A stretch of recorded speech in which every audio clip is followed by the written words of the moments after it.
Alright, for our second day in our series of stuff to do, what we're going to do is we're going to cover, we always talk about making the connection between the weapon and the empty hand.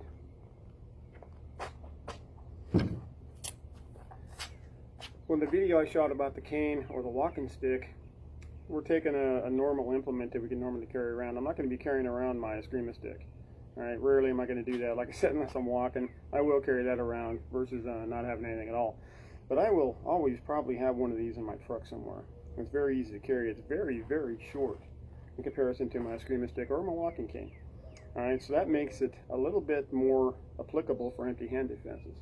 Alright, so what we're going to do is we're going to talk about trying to make a connection between this and a couple of the techniques we showed you last week, the wedge and hammer time. Alright, so this little guy right here is nothing but a tire knocker.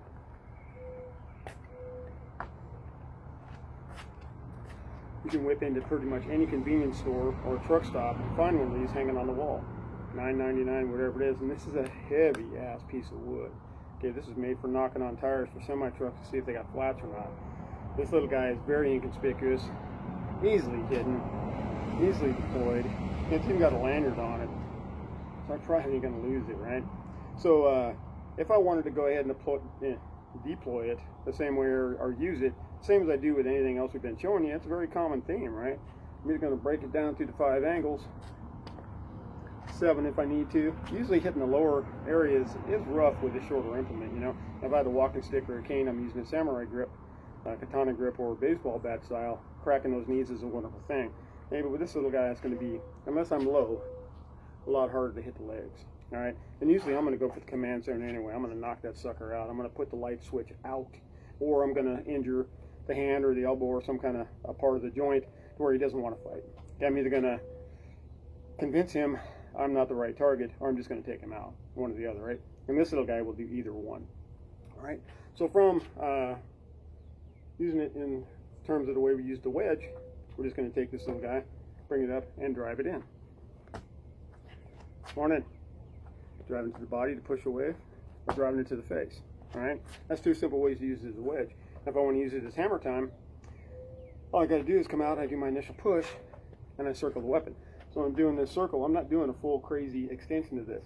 I'm keeping it tight, because normally if I'm doing this, I'm a little closer to the opponent. So I'm driving them away. Okay, so from the side view, if I was going to do the wedge, I bring this up, bang, I drive it in. If I get a little bit closer, bang, it's hammer time. Now this could be prefaced by nothing more than cracking the knuckles, right? Person come up, reaching for me, starting to go, bang, I crack the knuckles, bang, I throw the wedge. Hang a little bit closer, I step back, bang, I crack the knuckles, and I'm into hammer time, all right? So what you want to do is we want to talk about making the connection. We want to make the connection between everything that we do, so that way when I pick up a weapon, I don't have to have a different way of training, a different way of deploying or using anything I pick up. I pick up a blade, I'm okay. Pick up a short impact weapon, I'm okay. Pick up a medium-sized impact weapon, long, regardless, I've got a plan. All right, that's pretty much the goal of it all. We got to remember that we're not in. I'm not in the Philippines. I am not in feudal Japan. I am in North America in the year 2020. I've got to be able to use the stuff that I can use here and now. Okay, I've always got my empty hands with me. I've got a variety of different blades I can use with me. I've got all kinds of impact weapons, and I have firearms. That's what I train today. Bushido of the past is great for history, okay? Just like I study history of ancient warriors to understand more of their tactics and things that they did. The way they attack, the way they move their troops, that kind of stuff, that's all valuable skills regardless of what we're using for weaponry. But when we get up close and personal, 100 yards out right now today is a whole lot different than 100 yards back in 1700.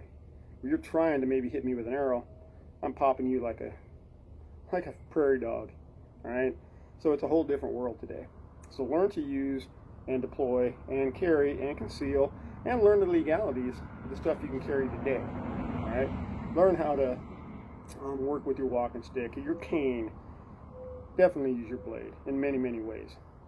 Break this little guy down. What can I legally carry? Why couldn't I have this in my truck? You know, a T-ball bat, where you're carrying a T-ball bat with a little glove on the end of it. You know, who's to say you don't have a grandkid that you're going to play catch with? Now, a T-ball bat laying in there by itself, you know, I don't know what's going on with that. You put a little bitty glove around the end of that thing, and it's a baseball. You know, you're playing baseball with your grandkid. All right, it's pretty simple. Okay, so learn how to use this stuff, work it out, and have a great day. Talk to you later.